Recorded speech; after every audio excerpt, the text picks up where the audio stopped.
Hello and welcome to Recharge Wrestling. We are here to plug you into the world of professional wrestling. I'm Keeney and I'm joined by our AEW correspondent, Fisher. Hi guys. It's been good to actually have someone else to talk to about AEW on here. Yeah, for so long it's just been Fisher running the ship.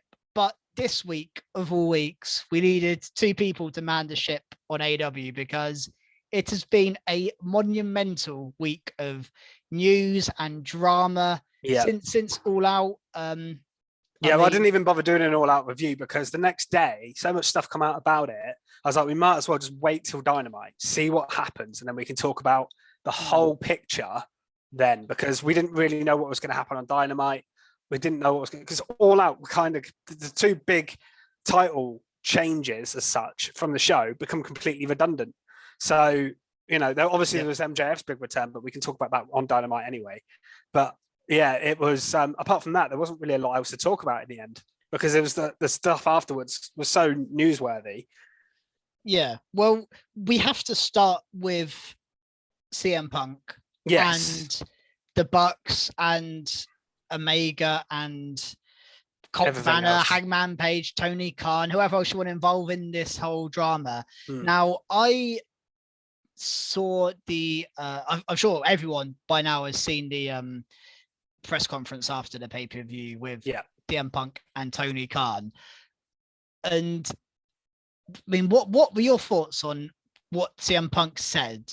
I just think he was so unnecessary because he brought no one asked him about Colt Cabana for a start. He brought Colt Cabana up. Yeah, well, someone was about to ask him the questions, and his first question, and he was about to ask him, and he's like, "Before you start, can I just say this?" And he was went off on one completely.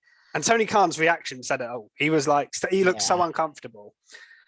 Then he starts on the stuff about the EVPs and Hangman Page and the stuff that it all started from that promo that Hangman Page and Punk had a while back. Yeah, all started then.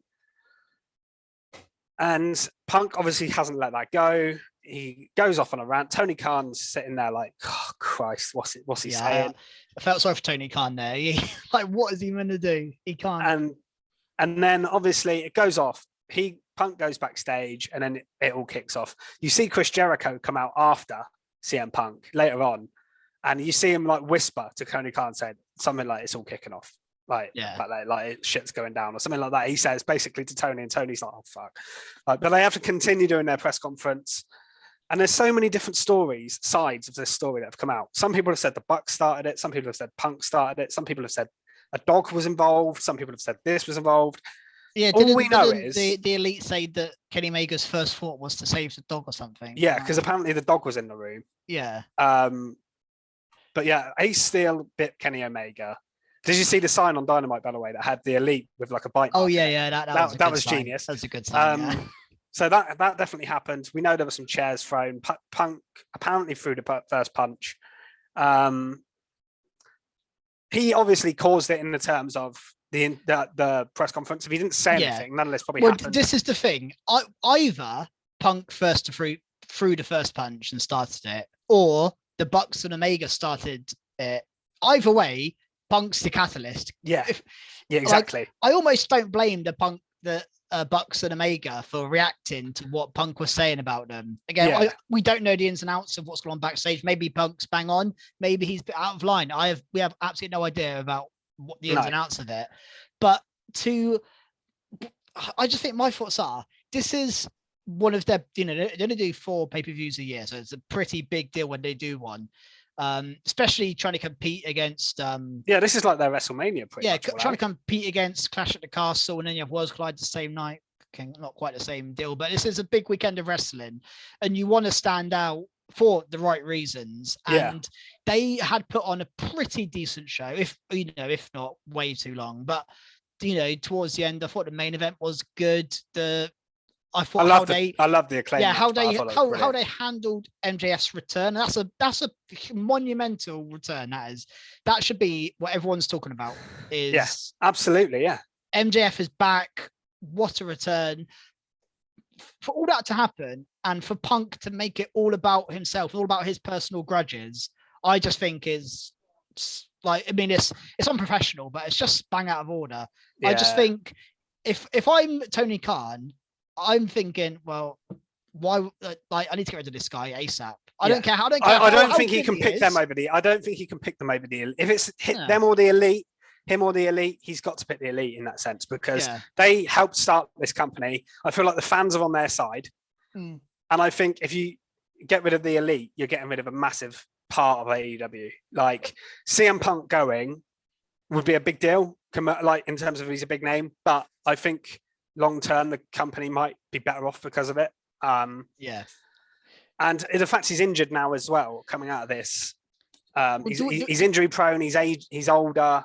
Do they need him anymore? Do we know when injury came from? Did it come from the fracas? Apparently, it came from the tope that he did in the match. That's what I saw reported. I thought, so regardless of this thing, he would be out for 6 to 8 months anyway, and they would have to. Okay, well, I mean that's slightly unlucky, but but it does also show that Punk's maybe his body's not there anymore. You know. I thought if he got injured in this fight, then I just think he has let down AEW like more than you could ever imagine. I just think this is like, if you're Tony Khan, you gave him the belt, he gets injured. You're like, okay, fine, I'll do an interim, but I'll give him back the belt. You took the belt off Moxley to give it again. Gave it to Moxley, then give it back to Punk. What Moxley must have been thinking, I have no idea. And based on his the promo he had to cut on Dynamite tells you what he didn't go in on Punk or talk about that, but just the passionate promo about the championship told you everything he needed to know, didn't it? He did say he was pissed off. He said he was embarrassed. Embarrassed. Yeah. That's what he said. That's kind of my probably the right word is. I think it's embarrassing what CM Punk how he acted. I think it's embarrassing. Like, it's one of those things you watch it and you just can't take your eyes off it. Like, you can't. CM Punk is just digging holes and digging people out just almost unnecessarily. He doesn't need to do it there and then. No. You can have issues with these people and you can deal. And I actually get Colt Cabana hasn't dealt with this privately either. He's done all of this publicly and whatever. But the thing with the Bucks and Hangman and stuff, I just don't think that needed. I don't think none of it needed to be brought up. No, it didn't. It's something. These things should be kept behind the scenes, and that's the issue with it. Yeah, I know, and I feel like there's not enough people, and Tony Khan is partly to blame for this. I don't think there's enough control of the roster going on. We've seen it with Kingston and Guevara. We've seen it with Thunder Rosa as well recently. I don't think the Malachi Black situation is related because I think that's due to mental health issues. Which, I hope he gets better soon because he's been released. He has been released. Conditional release. And I believe that condition is he can't go to WWE because he's been released because of his mental health. But yeah, so I don't think that's related, but it could have had an effect. We don't know. But yeah, there's a lot going on behind the scenes and he needs to get a hold of it. Well, I think early doors, Tony Khan got a lot of praise by us and by other people that review wrestling and talk about wrestling. And by probably people in the industry, wrestlers themselves, that he was just giving wrestlers the freedom. He was not scripting them. He was giving them the mic, like, go out there, go and do your thing. It's backfired a little bit. You control your character. And if you let everyone control themselves, this will happen. CM Punk's like, well, I and the Bucks and Omega are trying to do their, and Hangman's trying to do his thing. And nothing is scripted. Nothing's controlled. It is chaos. Yeah. Like Vince McMahon controlled everything, and I know he's at back in the 90s, early 2000s, he had quite a bit of fair bit of chaos going around. I think wrestling, the industry, the kind of characters around it, you're always going to get fallouts and a bit of course, all this sort of stuff. But I just think Tony Khan just has made a rod for his own back here, and I don't know if he's strong enough to control what's going on. Weirdly, I'd never thought I'd hear it as well. When he came on the screen on Dynamite, I heard some boos. Yeah. I heard Tony Khan get booed. I never thought I'd ever hear that on AEW TV. I think they mentioned this a few weeks ago. Tony Khan is now the uncool out of not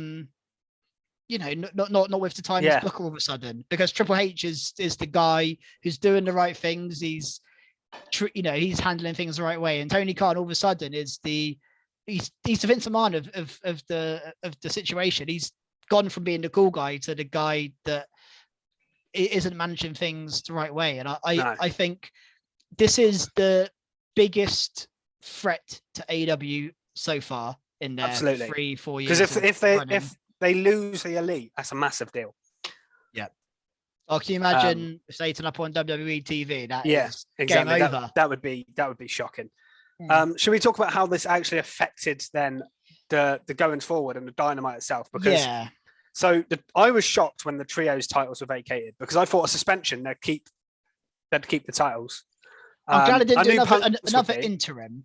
I've had enough of interim. Yeah, I've had enough of interims as well. But I was quite shocked just to see the trios title match straight away open the show, just two teams involved. At first, I was like, well, why aren't the Dark Order in this? Because they were on the match and all out. But then we found out it was due to an injury later on in the show. So that was fair enough. Yeah. And then obviously we got Death Triangle beat Best Friends in a really good match, to be fair, to crown the new champions. But yeah, it feels so surreal. They waited. The thing about this as well, the trios titles were put on hold for so long to wait for Kenny Omega to come back. Kenny Omega comes back, 2 weeks ago? I know. They do this tournament, Omega wins the belt, and then it's gone like that. And it just feels like everything they're planning at the moment is going to shit with injuries, suspensions. Yeah. And I do wonder what's going to go on with the Young Bucks and Kenny, because I can't see them dropping it with Punk if Punk isn't fired. Yeah. And I just think the fan heat on Punk is going to be massive now. The funny thing as well was when MJF came out, the fans were chanting, "You were right" at him as well. It feels like Punk's done to me.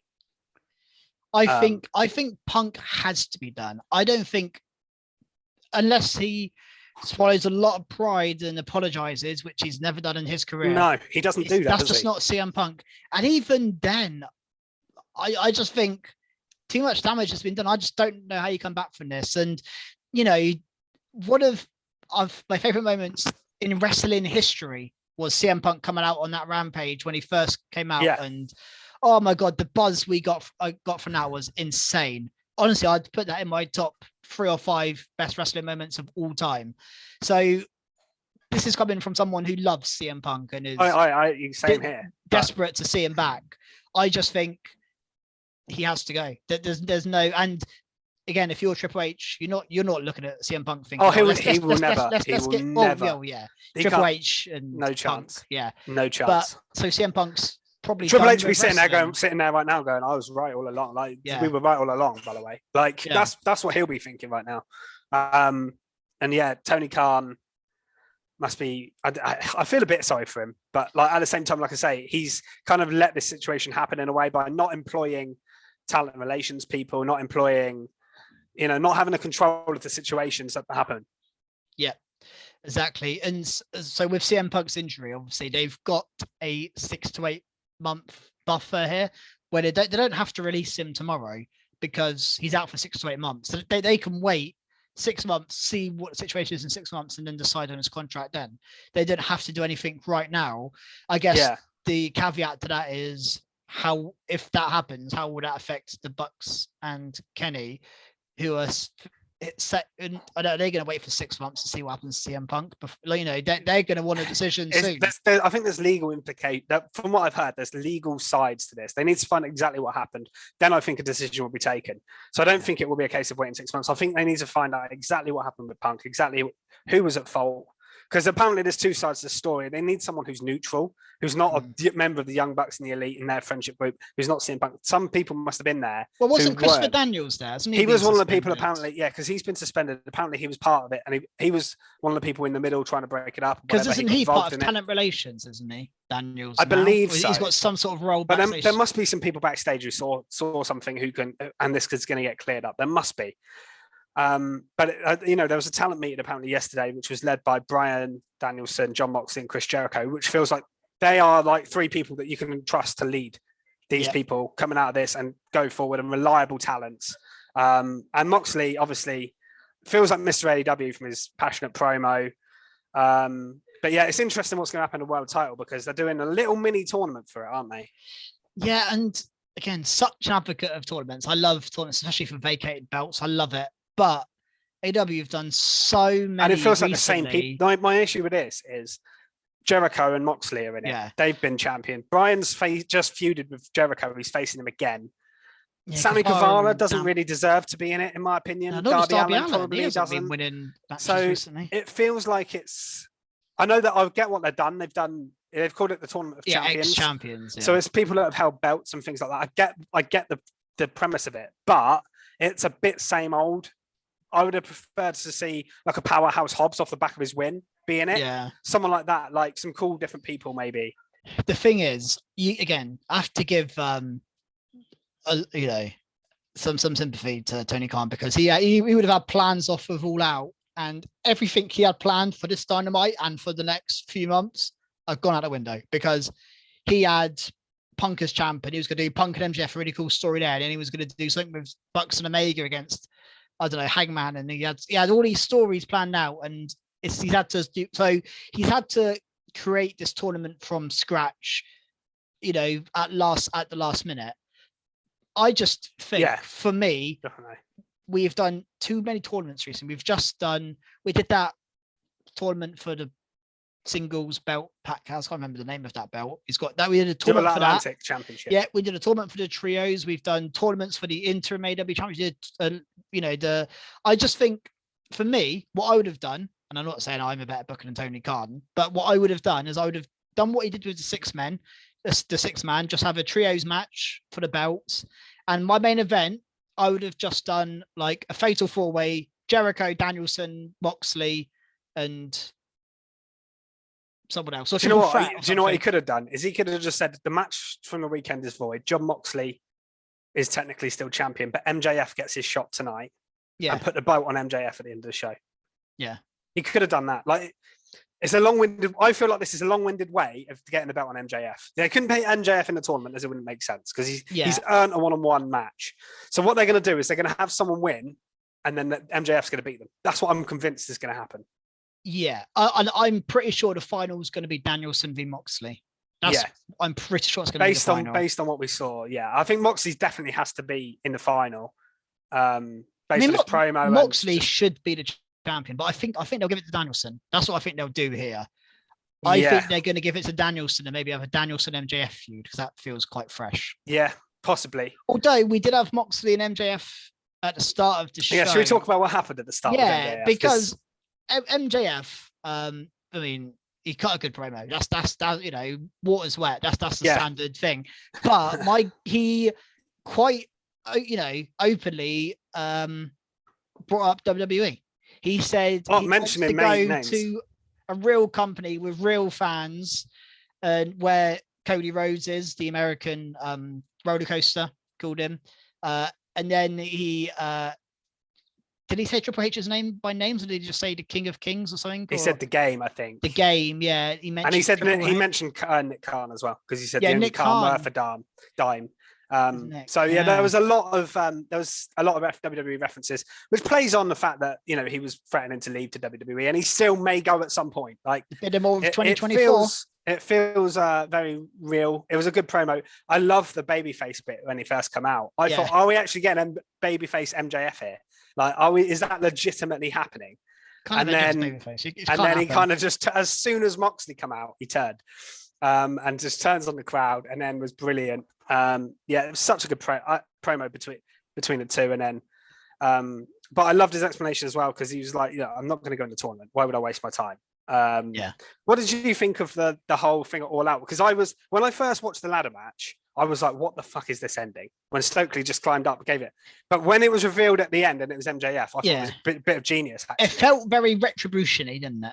All these guys in ski masks come out, beat up everyone, and then when I saw it at Stokely with the thing, I was like, but then my mind, obviously, I thought MJF was the guy who got it. I wasn't surprised when MJF was. No, I wasn't either. To be the guy, but I quite like, because we've seen Stokely for like months now try and recruit people. Yeah. And I've always wondered, you just think, it's just an AW thing, they're just making a new stable. But then it's like, he's recruited them for this point, for this moment, so MJF can win the belt. We didn't see much of MJF. I thought we might crown a new faction here, and we might, MJF. Well, it looks like MJF's not really with them, but that's what I don't really get. Yeah, because they were on the show later on, and they had nothing to do with MJF. So that was a bit weird. That is the only thing that surprised me. But yeah, really, I liked his return. I quite liked, again, they did the lights out thing at the end of the show. That's just what they I love the little voicemail they did where it was like, please come to the show. Yeah. You can have your money. You don't have to sign an extension. I loved all that bit. I actually thought the presentation was very, very good for MJF. And I think him coming back is that shining light that if they had all this drama and MJF didn't come back, oh my God, they'd be in trouble. Yeah. They would be in big trouble. But MJF is like that shining light of like, well, at least he's back. And he's the biggest star in AEW. He is him and Moxley. Like he feels like Moxley's like the carrier of AEW. He's like the reliable talent that's always there. MJF feels like the guy that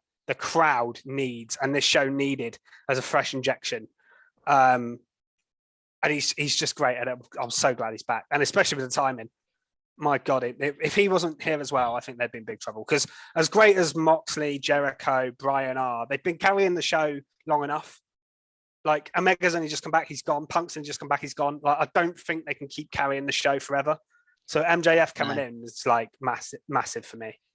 Yeah, no, I completely agree. And just interested in a way of what they do with the belt. I mean, the AEW title was, again, through no real fault of Tony Khan's, with injuries and interims and then another injury and all this. It's just been a bit of a messy title picture. And it's happened with the women's as well. And it's just been a messy period for the main belts. Yeah, even the women's belt with Rosa getting injured. Yeah. We've got an interim feels like every belt is right now. And I just think they just need a period of just building storylines. Can Tony Khan, I've said it so long, but just stop. Don't bring anyone else in for a while. Let's just build the top of your card, build up Darby back to where he was when he was relevant, build up Sammy Guevara if you want to put these guys in there, build up Hobbs, build up Jungle Boy, there's a lot of guys you've got you can well, Jungle Boy, I think they've got a big opportunity with that, because we've found out that Christian's injured for a long time as well. Oh, is he? Oh, okay. Yeah. So that, Jungle Boy mentioned that his promo. He was like, after you've had your surgery, I will find you. But that's why they did the short match with the Luchasaurus thing at the show, because Christian's injured.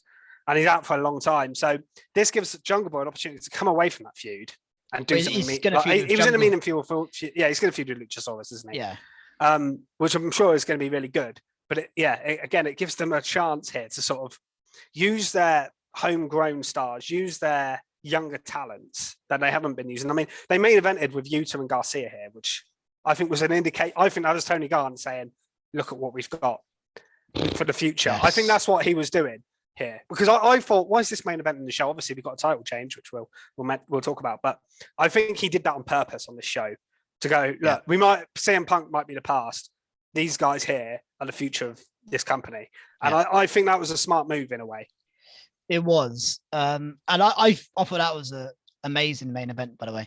It was a very good match. Those are the two younger guys that I just think, Daniel Garcia, especially to me, I think Willie Utah's really good. But I think Garcia has shown a lot more of his character. Yes, and this stuff with Bryan's been very good. I've liked the sort of tug of war, and the fact that Bryan and Jericho are kind of arguing over him makes him feel important.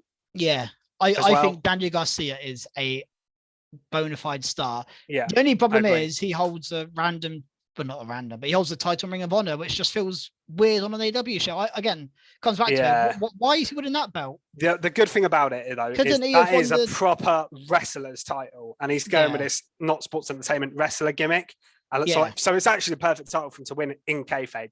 But the problem is, Ring of Honor, the Ring of Honor third title, I want to say, because you got Cesaro with a world title, you got the one Samoa Joe has.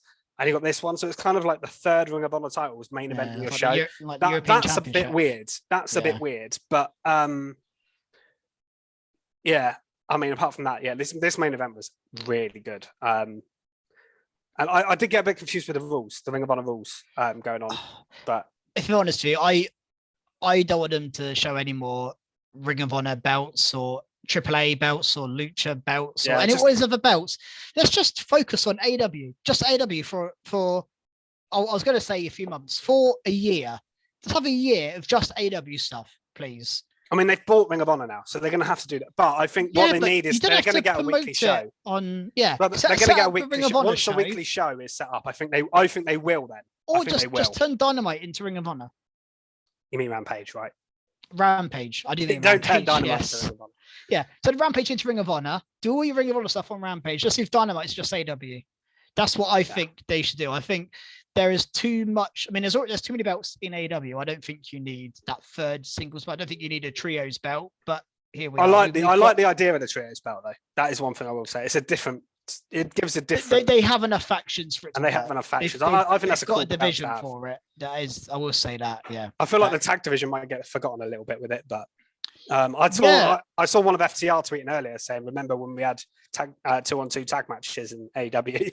Yeah, I know. Obviously, they had one on they had the tag title match on the show, and we're getting a rematch between the Acclaimed and Swerve and Our Glory in a couple of weeks, aren't we? At that show, but yeah, we are. And again, this was a. I was annoyed they didn't let Max Caster. Well, let's move on to that. I think that was actually quite a clever thing to do because. Yeah. Everyone was anticipating that. Yeah, that's what everyone's waiting for. Max Caster's rap. He even tweeted saying, "I've got a look what I've got tonight," and there was a picture of Max Caster with a mic. Yeah. On Twitter, like before the show, everyone's like, "Oh my god, what's he going to say?" And then they just didn't do anything. Yeah, I mean, it made Swerve look like a heel. Yeah, and I actually think they've been quite good at turning Swerve and Keith Lee here in this season. And I think we'll get early prediction, but I think the Acclaimed definitely winning this time. I'm surprised the Acclaimed didn't win at. I know. I think they should. I think Tony Khan saw the reaction. And he's going to falter. To his credit, I think he's going to alter that. Yeah, that's why I think the Acclaimed are so over right now. They have to. They're like the most over acts in the whole company, arguably. Yeah, I know. The sludge sells, the crowd scissoring it, like everyone loves it. That is mad. Watching everyone in the crowd scissor when he says "scissor me, daddy-o."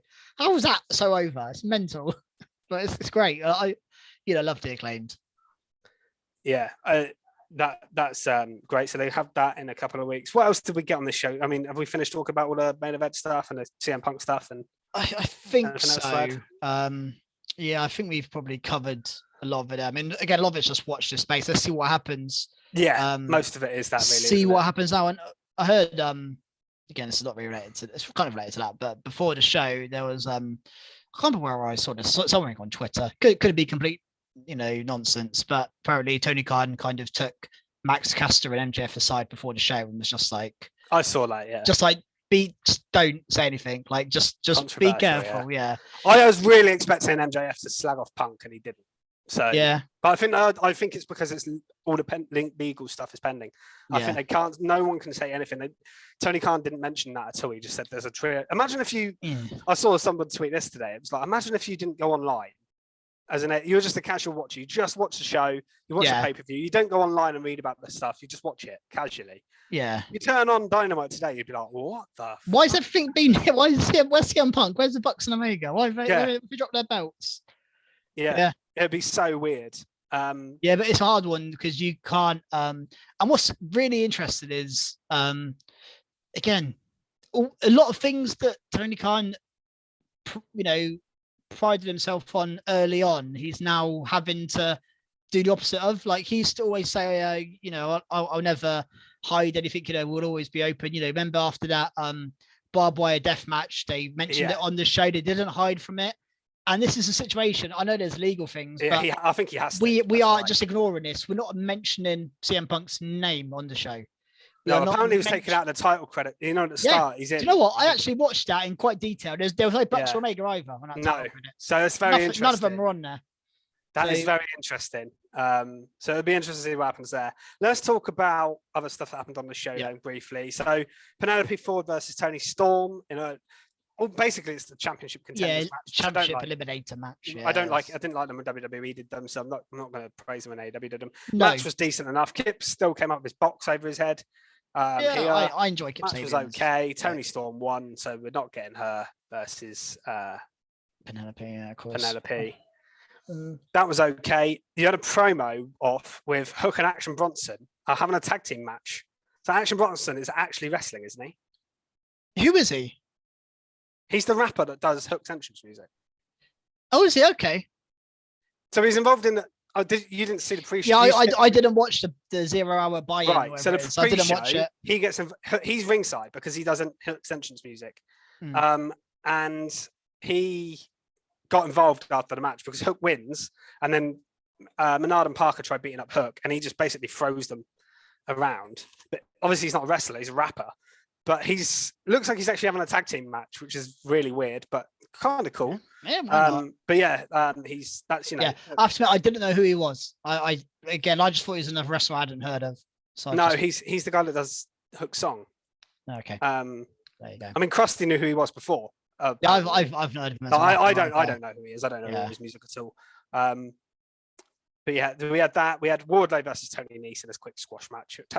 Wardlow, and he cut a promo afterwards, basically saying, people are online saying I've cooled down, but it's true, he has. And here again, he's just having a random squash match. Can we just give him a feud? Like, he's not going to get over by just squashing people. No, and pointlessly. Like afterwards, he tries to powerbomb Mark Sterling, and then this other guy, I can't even remember his name, pulls him away, and they're like, it teases that match, and I'm like, I don't care. He's going to beat them. Oh yeah, that Josh Woods guy, that's the guy. Yeah. Like, that's not interesting. Give us something more. Yeah, Wardlow needs a proper feud. Like, yeah, he didn't have a feud at the show. I was a bit annoyed that he was only in a 6. Same with FTR, to be fair. Then they're just tagging together.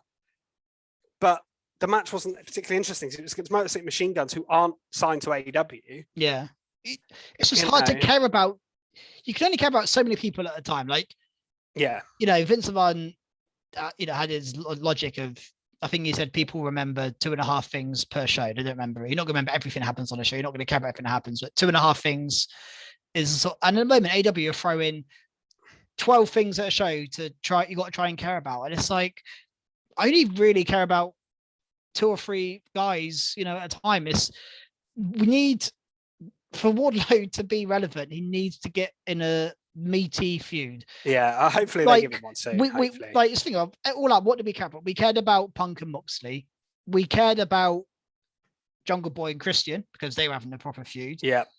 And then maybe the 6 Swerve the Acclaimed, the Elite, maybe Brian and Jericho. Yeah, kind of the stuff that was. And then you have these random stuff like Wardlow and FTR. Just get them on the card. Leave them off the card if you don't have a thing for them, and get them involved later on. I mean, FTR, how over were they? And now they're not doing. I mean, I think Dax has got a match of Castagnoli on. That'd be, a good match, but it's not an FTR tag feud. No, and Castagnoli is going to win, and it'll be a great match, though. It'll be a banger, I'm sure. But yeah, amazing. I mean, it feels like a bit of a reset, but doesn't it? And they've got obviously. It's funny because Tony Khan, before All Out, was like, "Don't worry, after All Out, our roster is going to be the strongest it's ever been." And then he just lost 4 of your biggest guys. He loses 4 of his biggest guys plus a couple of other people that work behind the scenes and I'm interested like what they do with the Bucks and Omega, because I think we all think Punk's done for, but Bucks and Omega. I'm surprised. How long does he leave them off TV for? How long are they? Well, this is the thing. That's why I was surprised. It must be a while, because otherwise, why have they taken the trios title off them? I'm a bit surprised by that, but he obviously feels they were all involved in it. They're not completely innocent in this. And where's Adam Cole, by the way? Can we get Adam Cole back on TV? He's still injured, I believe. Is he injured? Pierce, did you hear CM Punk talking about him in the press conference? No, I watched it. He was like the one person he was nice about. Adam Cole. Yeah. he called him a sweetheart or something like that. He called him. And that's the one guy he was nice about. He's generally no dramas, is he? Adam Cole just does what he does. I mean, Bobby Fischer's been released, hasn't he? Bobby Fischer's officially gone. I think now. O'Reilly, is he injured again? He's injured, yeah.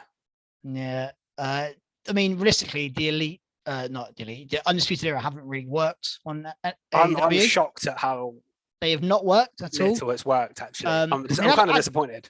Even Adam Cole's not really worked. He was good at the start. He was put in big matches at the start, and then just nothing since. Like, again, they probably plan to do the Undisputed Era against the Elite. 100%. That's probably their trios match for the next pay-per-view lined up, but that's gone. Well, Fish was released. So yeah. I mean, yeah.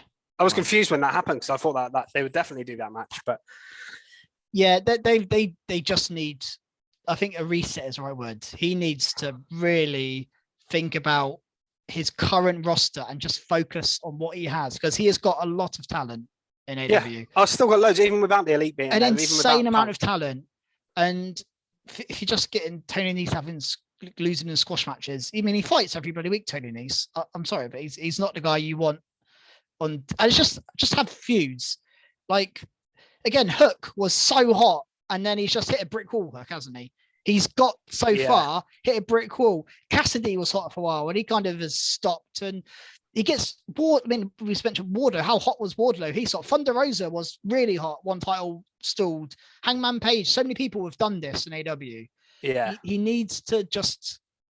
He just needs to do better. I guess I don't really know, but I think. Yeah, I feel sorry for him for this situation because this week no one expected this. Did been unprecedented. This is basically impossible to manage for anyone. What's going on right now, but he has got enough talent to make it to put on a great show without them. And I actually thought he put on quite a good show this week. Actually. A lot of people were praising this Dynamite, saying it was a fantastic show. Considering what happened, I mean, what this show had, every match had stakes because of what happened. So you had the trios title match to open the show. You had the title match at the end of the show, the Ring of Honor match. You had Jericho v. Bryan in the middle, which was part of the tournament. That was a great match, yeah. You had Ford and Thingy, which was, that was a women's qualifier, whatever you want to call it. And then Wardlow versus Nice, which was officially a title match as well, I believe. Yeah. So you had every match on this show basically had stakes, which is really good. Yeah. Even if some of them they weren't believable, that Ford was never really going to beat Storm straight. I didn't think she was going to pin her like the first straight after Storm won the title. I didn't think there was a chance that Tony Nese was going to beat Wardlow, but they still made them have some sort of stake. So they did well in that sense. And like I said, the promo stuff with MJF was brilliant. So yeah, when their back was up against the wall here, they did quite a good job. And WWE do that well as well. When everything's going against them, they seem to pull out something and be really focused. And I think that this Dynamite had that. They were really focused on their talent here. They didn't have much. This was a Dynamite. If it's like this every week, I'm a happy fan. Yeah, exactly. This is good wrestling and concentrated on their talent. Yeah, and put their showcase. Like I said, the main event showcased the young talent. You had vets on there with like Jericho and Bryan as well, Moxley carrying the shows. I'll tell you what I did quite like is they did a little video package for Darby Allin and Sammy Guevara, which made me more into that match already. I think that's on Rampage this week, isn't it? Yeah, that's the Rampage half of it's weird they do a Rampage half, but the only thing we didn't get, which was a little bit disappointing, was we didn't really get a follow-up between Britt Baker and Jamie Hayter, which we did get on. There was, I think it was on Being the Elite or something like that. There was Dark or no? I think they showed a video of them backstage today or something. Yeah, so Jamie Hayter basically refused to talk to her, but I thought we'd get a bit more than that on the show, but maybe we'll wait for that. They had their women's segment. They can't have it. But this is another one though. It's another example. Just do the feud.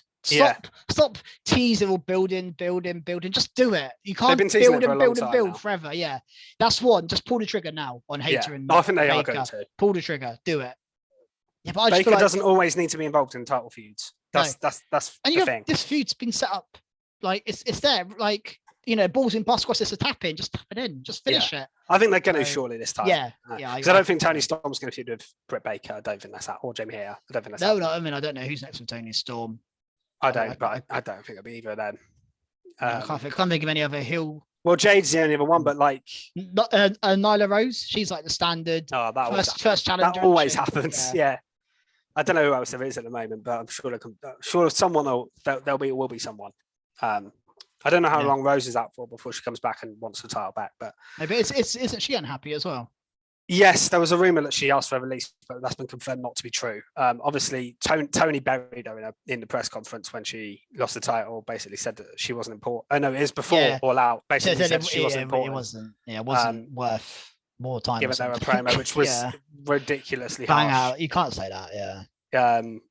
Again, that's not helping himself. No. Because Rosa had every right to be fuming with that. And I would be all the other women, not just her. her.